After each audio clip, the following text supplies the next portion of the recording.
Good, Nick. Thank you so much for coming on to the show today. Thank you for Um, having me. it's a pleasure. I've read a lot about your work, but I'm also very curious about you and how you developed intellectually. You often mention your conversations with Alex and Mark Fisher, but please take me to a time before that, when you were still a student. What books and which authors have had the most influence on you at that time? Yeah, I think one of the earliest major influences on me was Gilles Deleuze's work. Um, so I was a latecomer to philosophy. I started off, my undergrad was actually originally in mathematics of all things. And I was quite focused on that. And I, as is sort of usual in university, sort of went all around in these different topics and eventually settled on philosophy as one of my key interests. And it was the continental philosophy side, which really intrigued me.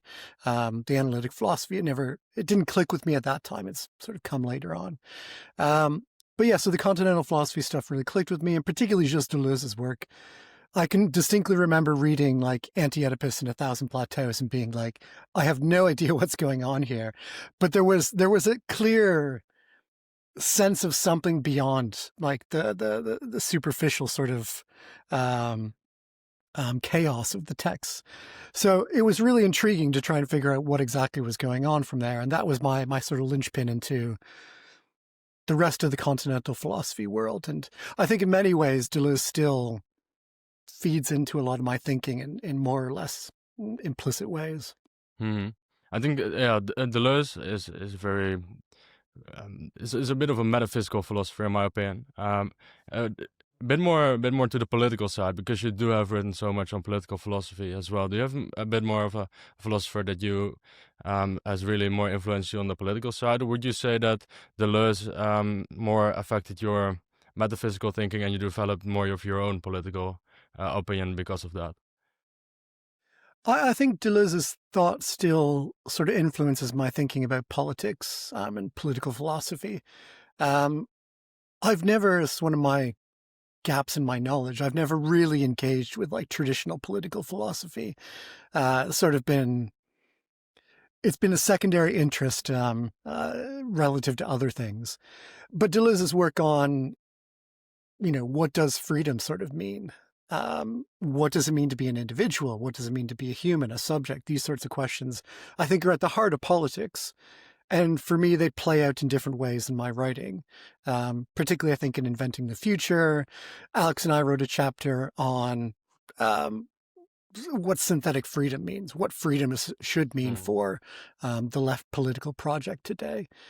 And I think in many ways that sort of thinking about what freedom should mean and could mean still plays into the work that I'm trying to do today in terms of analyzing the constraints on that freedom and thinking about how we build projects to enable that sort of freedom. Right. Yeah, and I think in the continental tradition, we also see way more philosophers really trying to combine their different concepts, and as opposed to analytic philosophy, where they're really different subjects. Would you then also say that maybe your ethics is really goes hand in hand with your political theory, and go more for like that in a continental traditional sense? Yeah, in a way, in a way. I mean, I'm somewhat hesitant to say it's about ethics. I think that there's normative commitments that are made, but ethics to me has this sort of almost personalistic, individualistic take, Hmm. and that's my own sort of reading of it.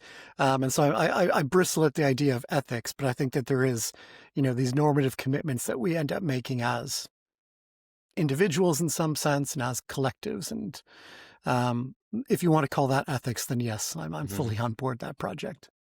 Okay, awesome. Then a bit later on, I already mentioned your conversations with Alex and Mark. How did that change you? And would you say that early on an early age, you really had I mean, after your mathematics work, of course, you have developed your political theory quite early, or did it really develop and um, after your conversations with Alex and Mark, did take a bit of a different direction? Um, so I think Alex and Mark, the reason why we converged so much was because we had so much in common to begin with. Um, there was this, um, particularly the blog scene in the 2000s, this like wonderful moment of time in the internet. Um, when, yeah, people were just playing with ideas online, seeing where they could take them, doing so in an environment which was quite accepting of this sort of thing, with lots of, you know, camaraderie critique going on. Um, and yeah, that was a sort of formative milieu for me of like that blog space, discussions with loads of people because I was, stuck in small town Canada sort of thing.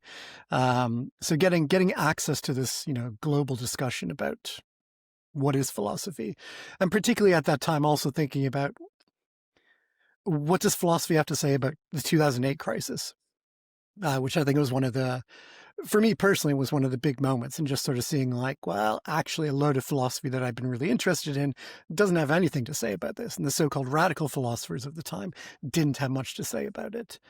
And so there was this like um, discontent with the status quo of the intellectual scene on the left. And that fed into, Mark's stance on loads of things and Alex's stance on loads of things. And so when I moved to London for my PhD and we met up and we clicked intellectually, we clicked on like, multiple levels, and just ended up having a lot of different discussions that I think, we influenced each other in different ways, but we just sort of, accelerated our own process there as well. It had started before that and continued on. Hmm.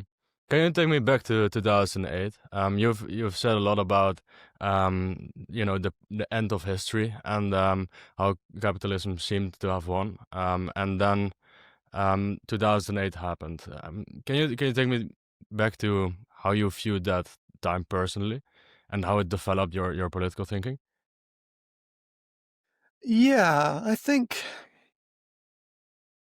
the core sort of outcome for me was that this was a once in a century crisis for capitalism.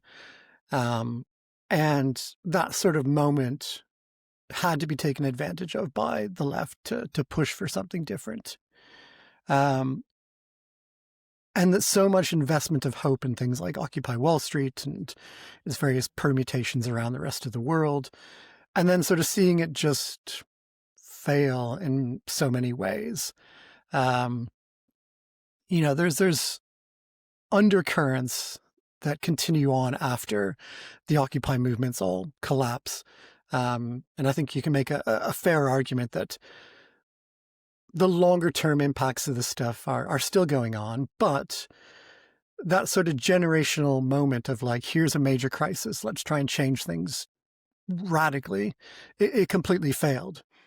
And for me, that was a really illuminating moment of like, what did go wrong?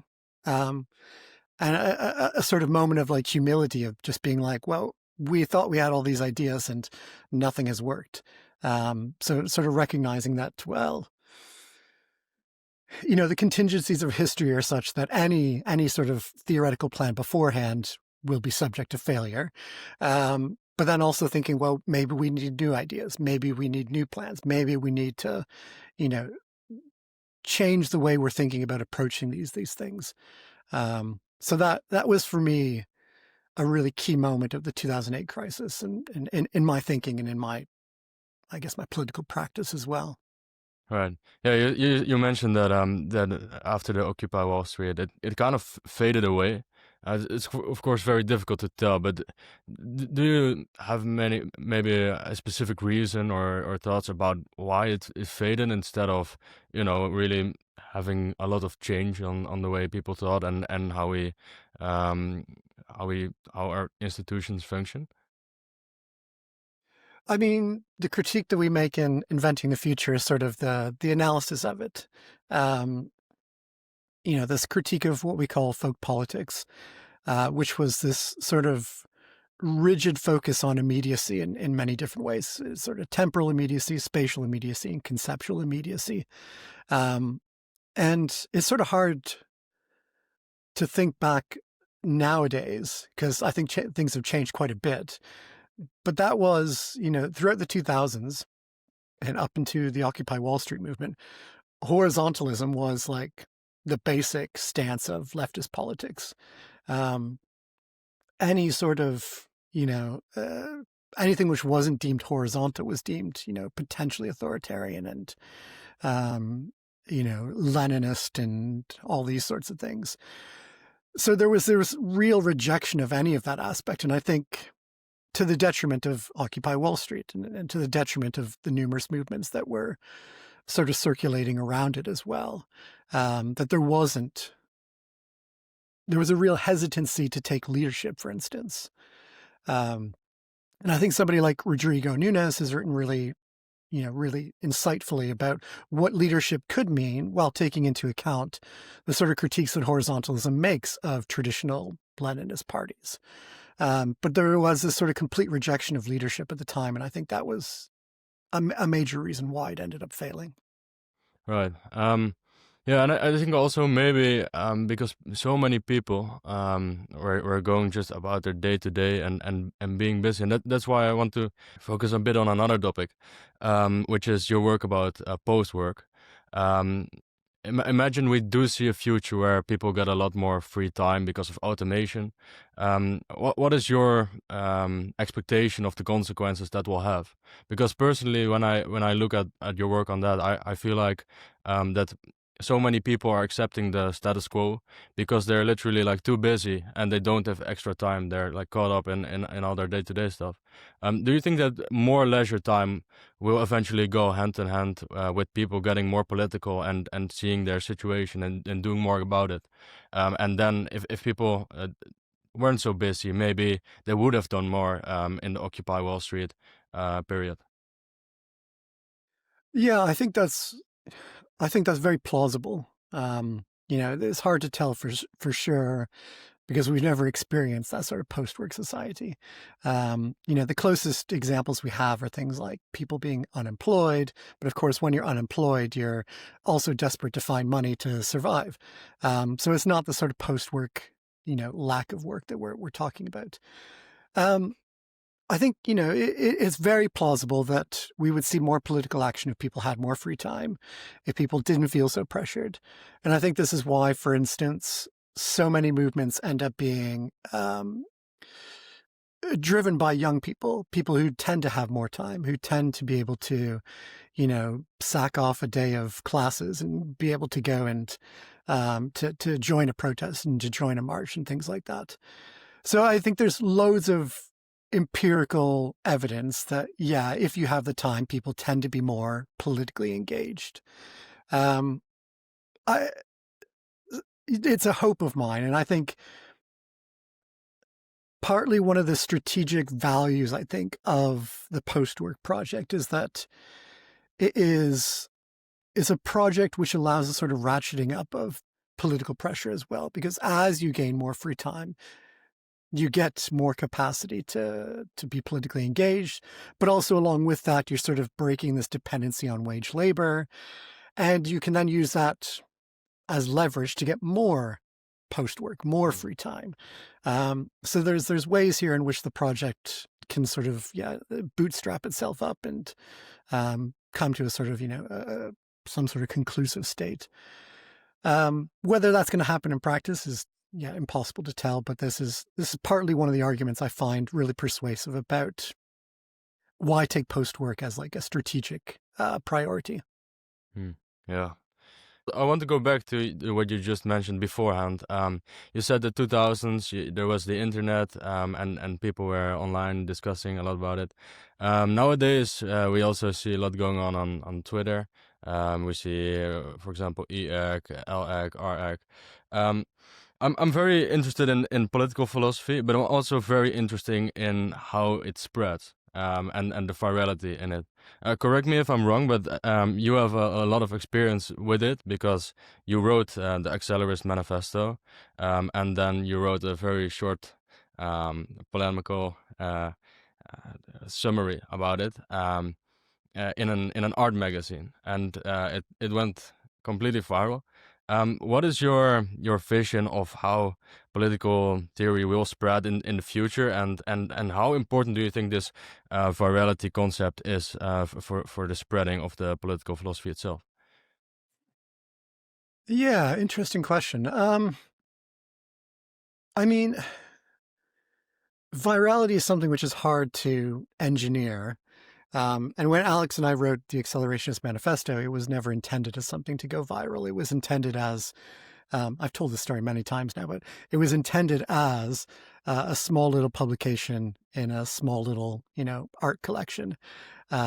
That we had no intention of even putting it online. One of our friends put it online, and then it just sort of took off from there. So it wasn't written really for public consumption, weirdly enough. It was a way to hone our own thinking about these particular issues and to like be as sort of blunt about it in that sort of manifesto form as possible.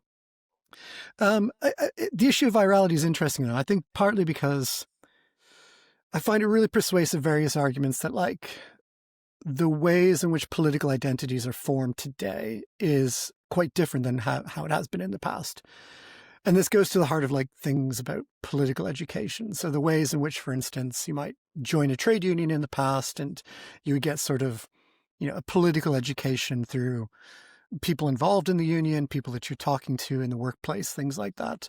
Or you might join a political party or, an electoral party or some other party and get your sort of political education through these systems.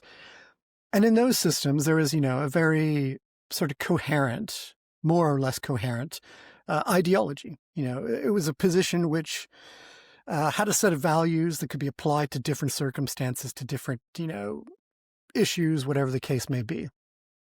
Whereas today, what I think we find with political education is people get their political education through social media. And there's a complete lack of coherency, which is why you get this sort of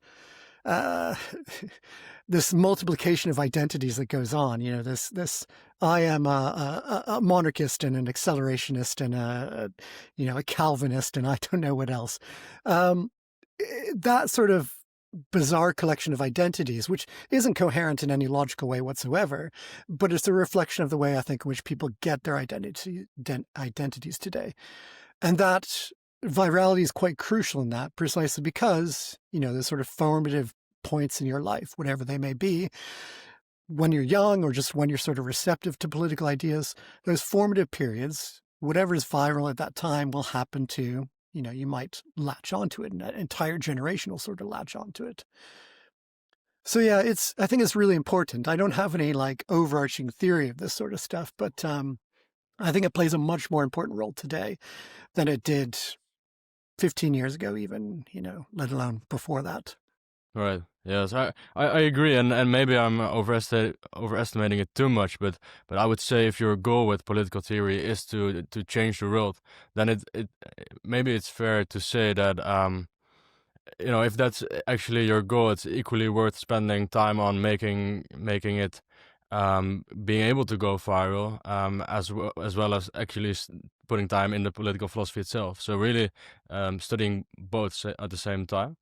Yeah, do you think maybe especially at the left could still improve in that? I mean, there's always room for improvement. I think the left and the right need to do it. I mean, you see this repeatedly in various arguments that like the left needs to come to dominate TikTok and it needs to have its own sort of version of various right-wing influencers. There's this constant lament that like the left is not keeping up with some of the right-wing social media. And I think that's partly true, but I think, somebody like Max Reed, for instance, has, I think, a really persuasive argument that in fact, the very structure of a lot of social media is such that it plays into a sort of hustle culture, like a sort of grift culture, sort of like, nothing you would want associated with the left. So there's I think there are limits within the social media space as it exists today, just by the very nature of the sort of content that does go viral. The very form of the medium changes Hmm. what content is possible and what isn't. And it's not just a matter of like the sort of literary content, but it's like the sort of implicit subjective elements behind the content as well that shape what goes viral. And I think it's a limit that the left has to deal with because it's pushing against these sorts of structures fundamentally. So yeah, it's necessary at some level, but it's also like we need to be aware of the limits of it and thinking about alternatives. I'll make one quick mention as well because I haven't read much about this. I read one story about it, but Mamdani's election recently, and I think it was the New York Times had an article about Gen Z being a big force behind it, and part of the reason why Gen Z was getting so involved was because they were meeting other people. Hmm. They were meeting people in real life. And this was, one of the few ways in which they were actually connecting with other people in their generation. And it wasn't just through social media and things like that. So there's a clear example of an alternative to just like trying to go viral on social media. Hmm. We can also build up these spaces in real life as well. And I think that can be just as powerful, if not more powerful in the end. Right, right. That's very true indeed. Yeah, I think it's always important to notice that many technologies aren't neutral at all. They always maybe have some certain bias in it towards one side or the other. Um, um, I want to go to your latest book, where you write a lot about AI. You argue that when it comes to AI, China and the US, they have very different goals essentially.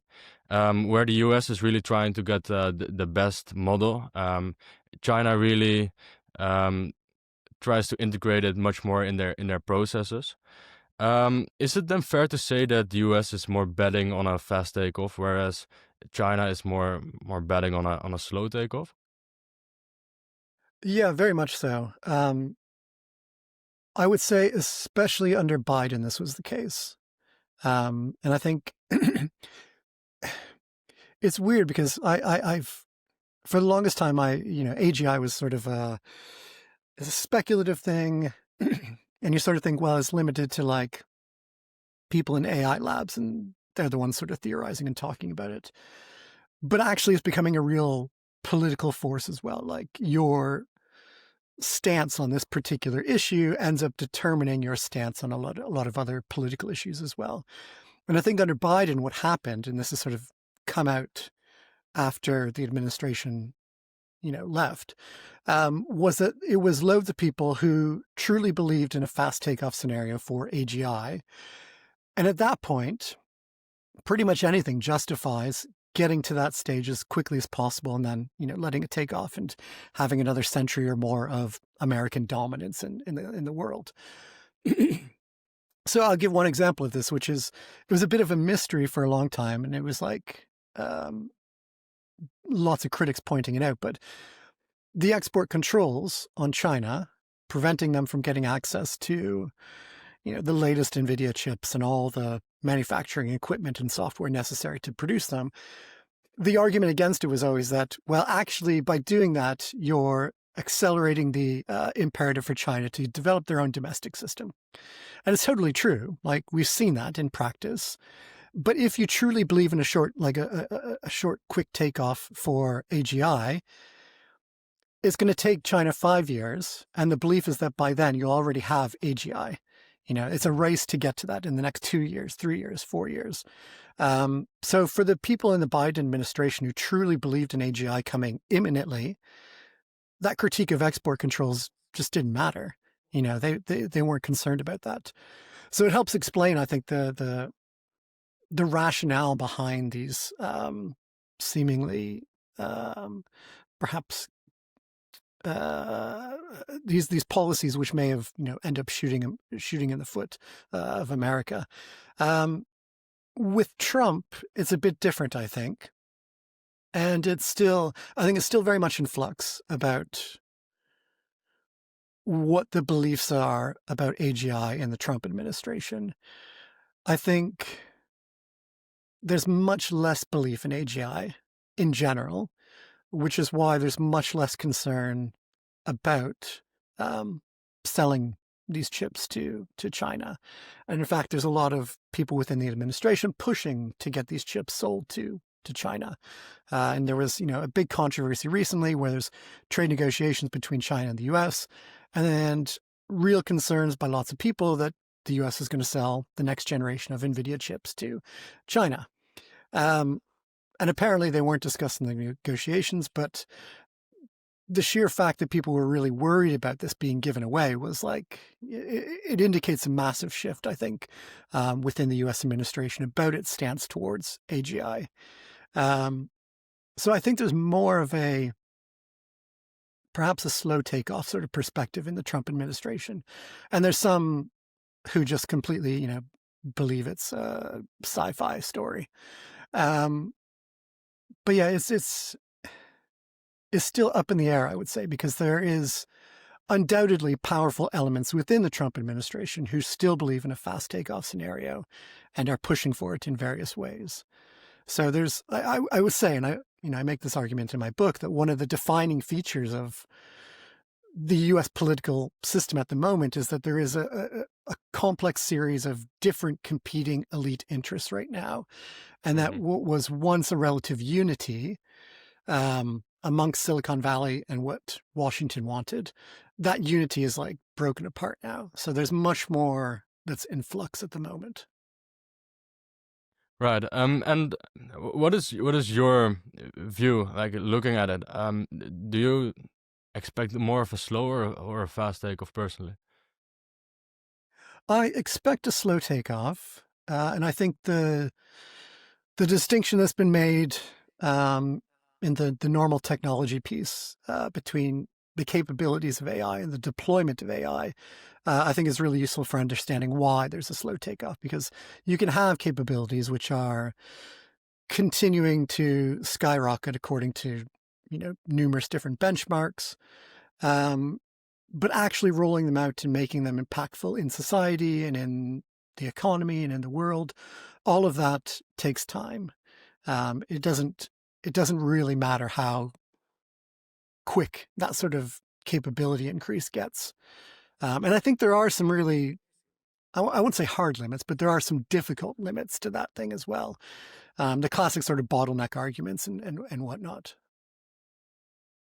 Okay, and if a slow takeoff scenario is indeed going to play out, are there other ways? Because I just mentioned that the US was betting more on a fast takeoff, whereas China was betting on a slow takeoff. Do you think then inevitably China will indeed win essentially when it comes to a slow takeoff, or do you think the US has a couple of cards under its sleeve when it comes to still succeeding in a slow takeoff? Yeah, it's difficult to say. I think the question is, what does win mean? Right. It's difficult to say. I mean, one of the things I try and do in the book is to reject this perspective of an AI race, which suggests that there is some sort of finish line that once it's reached, one country wins, the other loses. I think what's more likely to happen is that China will see a lot of the benefits of AI being spread throughout its economy, and it will gain that sort of economic growth and productivity increase there, and it'll see benefits in its international power through all of that sort of thing. The US will also do that, but it doesn't have as much focus on it. It's more difficult to do in the US than in China, sometimes for very good reasons, regulatory reasons. We don't want necessarily AI thrown into every particular system that we have access to. But it does mean that it'll be a slower take up, I think, in the US. But it doesn't mean that at some point, we could say the US lost and China won. There will be a change in the relative balance of power, and I would guess that China's likely to benefit more. But I think that was the case regardless of whether or not generative AI came about. It was ongoing before then. It's a structural shift reflecting the size of China's population, its long history, reflecting the development, the continued economic development of the country. So all of that is, that's a secular shift, and AI accelerates that a bit, but it was a big change going on anyways. Right. Um, when it comes to AI, geopolitics, and this combination, I would say 90% of it is written about the US and China. As a European myself, what are your expectations for Europe, and what role could it play the next decade when it comes to this, this intersection? Yeah, the classic story is like America innovates, and the Europe regulates, which is so far largely proven to be true in the AI space as well. So you've got the AI Act, and you've got various other things sort of winding down the regulatory pathways. And you've got all the innovation coming from America so far. What's interesting, I think, is that there has been this real shift in thinking amongst European policymakers about digital sovereignty. What has been a sort of, a piece of rhetoric for the most part for the past decade or so, is now starting to get backed up by strategies, get backed up by a lot more money being put into it. And I think there's, open questions about whether or not the money's being spent in the best way or whatnot. But it shows, I think, a new intention to build a technological stack, which is at least somewhat separate from the American stack and the Chinese stack. So I think, Europe could position itself eventually as a sort of third power, separate from the other two. But it's a really difficult pathway, and the sort of scale of innovation that's necessary, the scale of investment that's necessary to compete with China or to compete with the US is beyond what the EU can sort of institutionally offer. It's a massive economy, of course, but institutionally limited because of the way it's all set up. So yeah, I'm somewhat skeptical that, it can compete on the level of the other two. Very skeptical, but that doesn't mean that it's an sort of absent power. It can still be a very important player in all of this as well through various other means, and not just regulation as well. Hmm. Okay, and as China maybe would or succeed more in the coming decades, do you think Europe will slowly shift a bit more towards the Chinese AI stack, or do you think it will remain largely dependent on the US AI stack as we currently see it? I think it'll tie up with the Chinese stack quite a bit more. I think particularly under Trump, and the ways in which the sort of regulations which have gone on, the US AI action plan and things like that, this effort to get rid of so-called woke AI, this sort of stuff has real impacts on what European companies can access, for instance. And so if the alternative is like, using Grok or using DeepSeek, Hmm. for most European companies, I think the answer is pretty clear. On top of that, you've also got various ways in which the EU economy is quite dependent, particularly German economy is quite dependent upon the Chinese economy. And there can be a sort of, negotiations going on which are sort of mutually beneficial to these two. So yeah, I think it is likely that the EU will move closer to China, while still pushing for its own digital sovereignty as well. Right. In the US, we currently see a lot of the big companies competing with each other, and especially we see these CEOs that have quite a big ego fighting against each other. Um, Also with the president with the big ego, how important are these specific persons at the top for defining what the AGI race will look like, and yeah, I'm just very curious about your opinion on that, because when I see, for example, Sam Altman, Elon Musk, going at each other on Twitter, or the personal relations between Zuckerberg, Jensen Huang, Trump, all these people coming together, is it really maybe in a sense overdetermined, or are there real things that still are able to change, with their personal relationship being super important for how everything will play out? Yeah,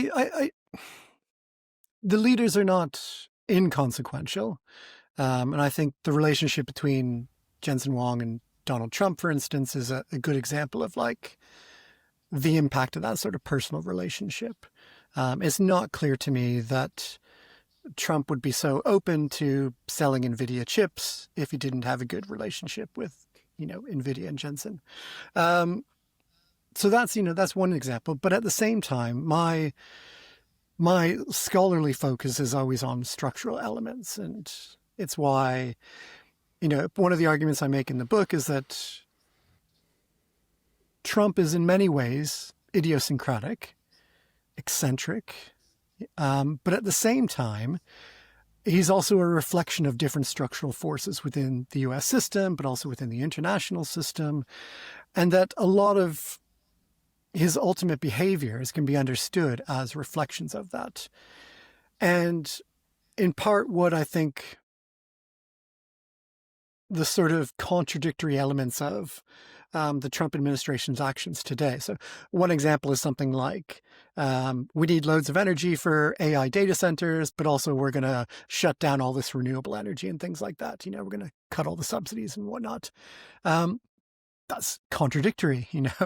You're saying you want one thing and destroying it with the other. But it reflects, I think, real elements of the structural elements around Trump. And Trump is a sort of personification of these different elements and a reflection of them, rather than, being somebody who's just senile, for instance. Same thing with, general sort of AI policy, and all of these different tensions get played out in practice, but they reflect, the shifting balance of power between China and the US, the shifting nature of capitalist interests within the US, the sort of shifting focus of venture capitalists, the emergence of defense tech sectors within the EU and within America. All of these different things are, they're the structural elements that are ultimately underpinning what I think are the big changes going on.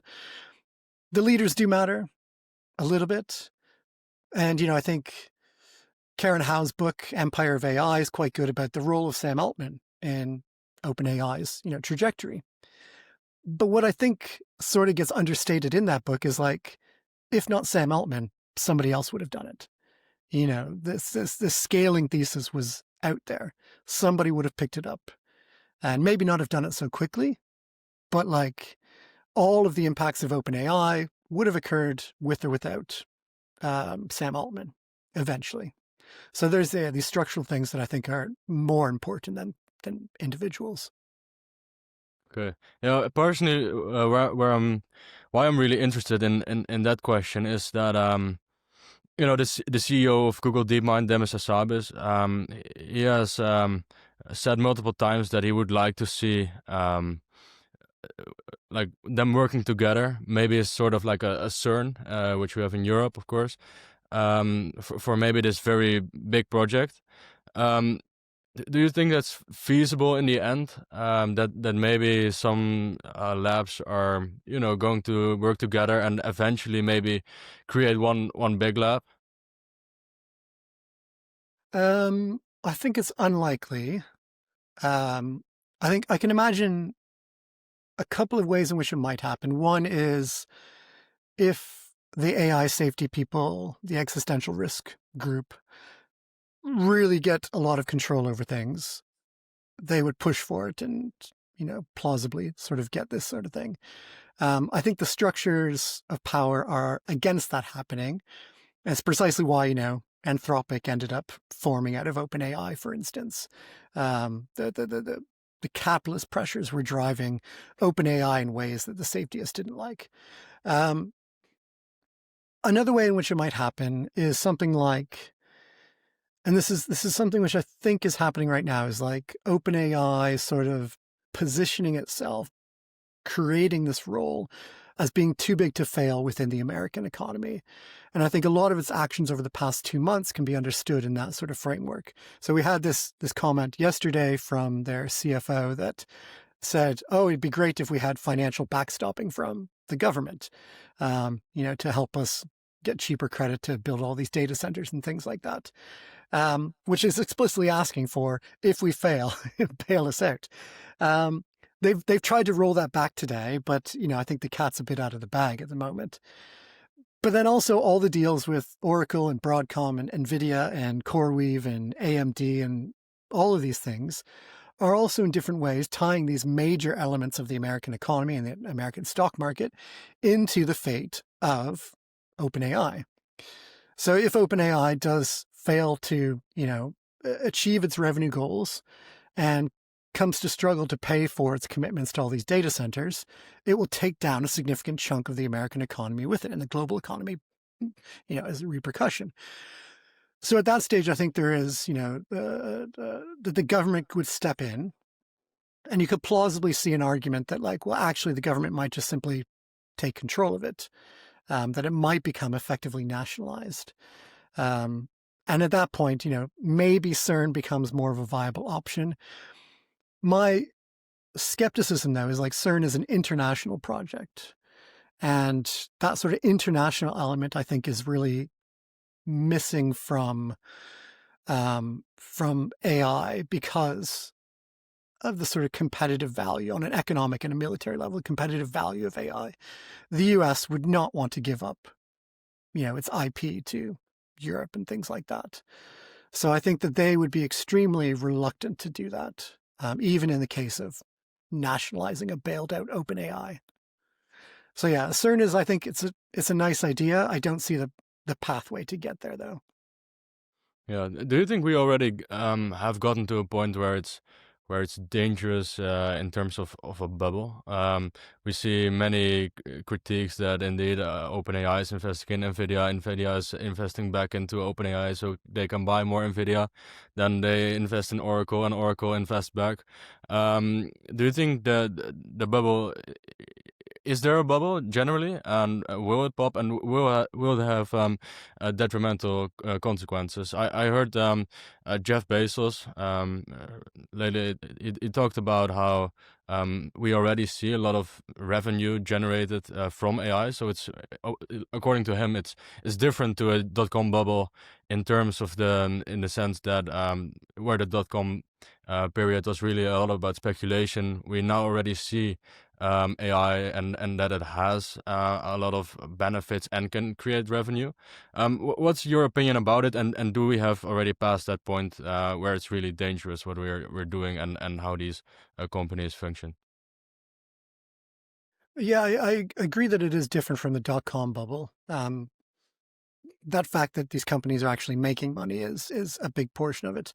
And it's true that, for instance, the OpenAI is not generating a profit per se, but that's also because it's taking all of its revenue and throwing it back into research. It's investing this money for future improvements in its models and in its products and things. So there is a sense in which, this also reflected Amazon at the beginning of its business. Loads of people pointed out Amazon didn't make profits, and it did actually, but it just took those profits and put them back into reinvesting in the company, which is what a good capitalist is supposed to do.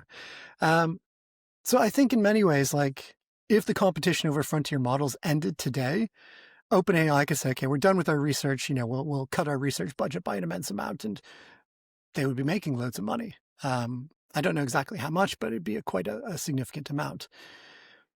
The challenge in terms of bubbles is that the commitments to spend money over the next 3, 4, 5 years are huge. And it's highly unclear, and in fact, it'll be historically unprecedented if OpenAI and Anthropic and these other companies can generate the revenue, get them going enough to be able to pay off all these commitments that they've made. I think it's 1.5 trillion in commitments now for OpenAI, for instance. So that is the real concern. I'm skeptical that the bubble will pop necessarily anytime soon, precisely because I think it will take, inklings of OpenAI not being able to pay Oracle what it owed, and Oracle not being able to pay its debtors what it owes. When that starts happening, then I think there'll start to be a much more fear about what's going to happen. I think what is most worrying for me is the growing use of financial instruments and debt to fund all of this stuff. I'm less concerned about the circular financing because, I think one way to look at it is as vendor financing. So you go and you buy a car from a car company, but you don't pay it all up front. You pay it in installments over time. And in many ways, I think the sort of circular financing is a similar sort of thing that's going on. That's dependent on OpenAI's revenue growing. So there's that element, but it's not some radically, wild financial idea here. It's not intrinsically worrisome, the circular financing. But I think the financial elements where there's more and more reliance on debt, and particularly the opaqueness of a lot of it, precisely because big tech companies don't want debt on their balance sheets. So they're starting to use lots of joint ventures and special purpose vehicles and other various financial means to move this debt off their balance sheets and invest it in this, have it put into this other company. That makes it really difficult to understand how much debt there is, where it's all connected. And all of that is, again, if one sort of domino falls in all of that, then the potential knock-on repercussions can be quite significant. So that to me is more worrisome. That's really been this year, because up until this year, CapEx was funded by the revenues of the big tech companies,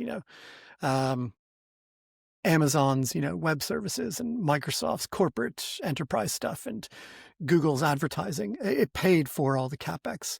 That's starting to change now. It's, the amount that's being spent on CapEx is going beyond what the revenues of these companies are. So I think we're entering into a much more dangerous territory in the coming years. But again, whether it pops is almost entirely up to whether or not OpenAI makes enough revenue. They are the linchpin in the entire system, as far as I can tell. Okay, yeah, and I think maybe we could see something of. Personally, I'm a bit more skeptical against a bubble popping, but then again, that's because I'm a bit more skeptical that we are gonna face any limits anytime soon. But there are definitely cases to be made that we could see them, especially maybe in terms of chips available and scaling. Other people talk a lot more about energy requirements.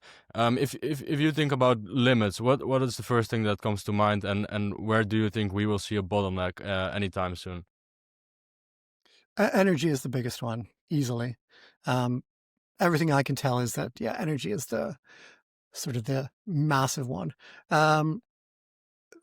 Chips are a part of it, but even if you can buy the chips, actually getting that connection up to energy is the really challenging thing. It's partly why. So I give an example of the depreciation rates of chips, for instance, which is one of the big debates about whether or not. Sorry, I'm just trying to get my camera to work here. But depreciation rates of chips is one of the big issues about whether or not, if you spend tens of billions on NVIDIA chips, then they're obsolete in 2 years.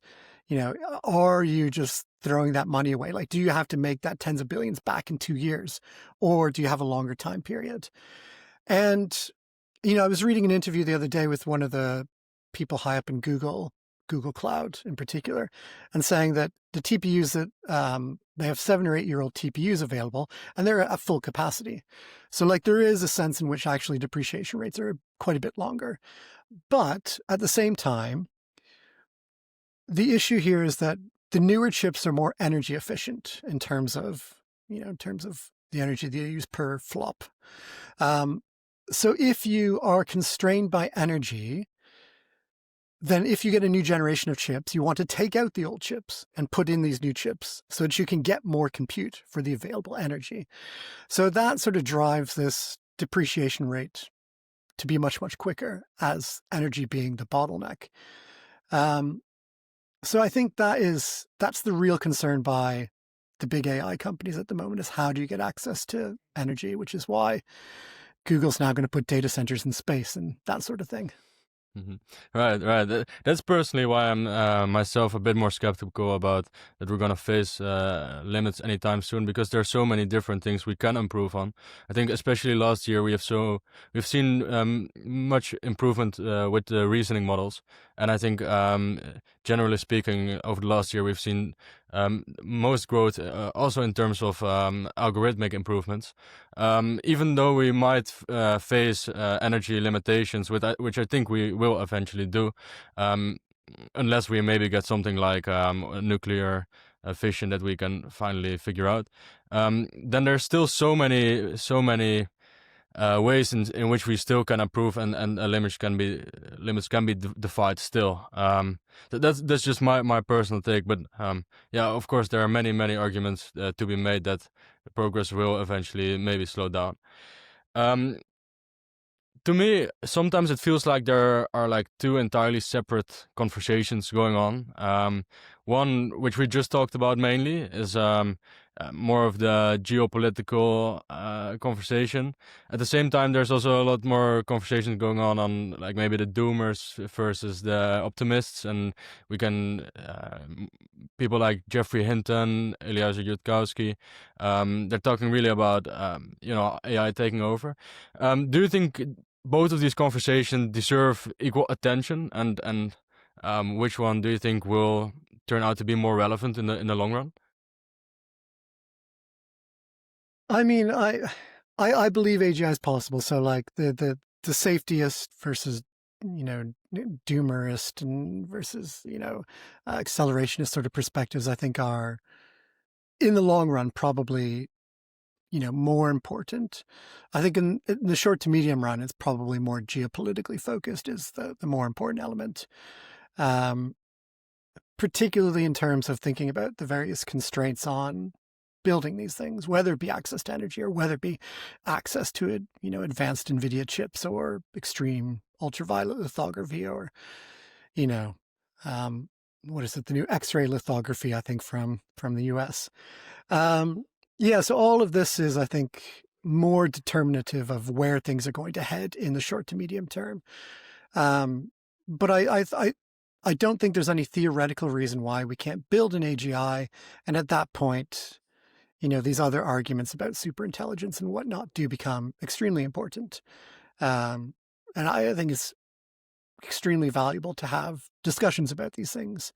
And it's not necessarily, there's a sort of argument at times made that like, if you focus on these sort of existential risk issues, then you're giving up on like the more immediate issues. But I don't think it's a trade-off by any means. We can focus on both, and I think we need to focus on both very much so. Yes. I want to finish up with two more personal questions. Unless you, of course, have something you want to say about AI. No, not offhand, but maybe I'll Okay, see good. at the end. Yeah. Right. Okay, awesome. You have, I mean, you're still young, so that's great. But you've been quite successful already. Looking back, do you have maybe any advice for your 20-year-old self? How would you approach, everything you've done? Would you have certain advice for someone that might look up to you and, you know, yeah, someone that is following a similar path? Yeah, it's it's a difficult question. I think one of the one of the driving things for my path has been discontent with orthodoxies and just curiosity about why and how something works. And a lot of what I've done has been following that sort of pathway. Um, and yeah, I think, these sort of moments that you might have when you're discussing with people about a particular topic or you're reading something about a particular topic and you're just like, that doesn't feel right to me. Like following that sort of intuition that there is something wrong there, um, is often quite productive. It has been for me, at least. Trying to trace down and really clearly articulate what exactly is wrong with this particular thing. Um, I think one of the benefits of my weird intellectual trajectory and one of the negatives of it at the same time is that I've sort of traveled across all these different disciplines and intellectual areas. And I sort of feel like I know a little bit about a lot, but I don't necessarily feel like an expert in any particular thing. Um, so it can be challenging at times, but I think there's a load of value in avoiding specialization too much, and having that sort of general knowledge. There's connections that are made in ways that otherwise just wouldn't be possible. So I found that approach useful in my own intellectual life, but whether that works for other people, I couldn't say. Yes, I think especially in the period we see right now, your expertise when it comes to AI as well as geopolitics and political theory, it has value knowing kind of everything, you know. Last question is, well, you've become a dad. Has that changed your perspective on political theory and maybe just a couple of lessons you've learned or how you have grown since you have become a father? Yeah, difficult question. I mean, there's loads of things I've learned. In terms of my sort of own intellectual stuff, I think um, I'm weirdly more productive. I just have less time to be productive. That's the Mm. problem. So I think there's a much more of a focus that when I do get a spare moment, it's like bang, bang, bang. Let's get this out.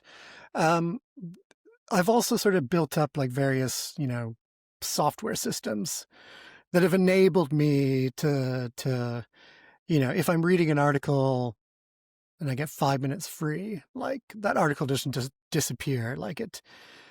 The insights from it build up onto this piece of knowledge that I've got. So there's a way in which I've built a knowledge base that's cumulative in small ways. Whereas before it could just be like, oh yeah, I'll read these 3 philosophy books in 2 days and just be like, okay, what's the connections between them? I can't do that anymore. So it has to be this much more small piece sort of thing. But I like the big picture thinking. It's one of the things I really enjoy. So yeah, I've tried to build systems that enable cumulative approaches to big picture questions. All right. Thank you so much for that answer. If people want to know more about you, want to find you, where can they best find you? Social media is probably the best. I'm on LinkedIn, Blue Sky, and X/Twitter at N Srnicek. Right. And your book, is it already out or? It's out in the UK, just came out, and I think it'll be out early January in the US, and a month later in Australia, I believe. Right. Okay. So yes, check that out. Um, I think it's gonna be awesome and especially very relevant in these times. Nick, thank you so much for having this conversation with me today. I found it really interesting and I've learned a lot, and I think other people will too. Well, thank you very much for having me. It was a great discussion. Thank you. Thank you.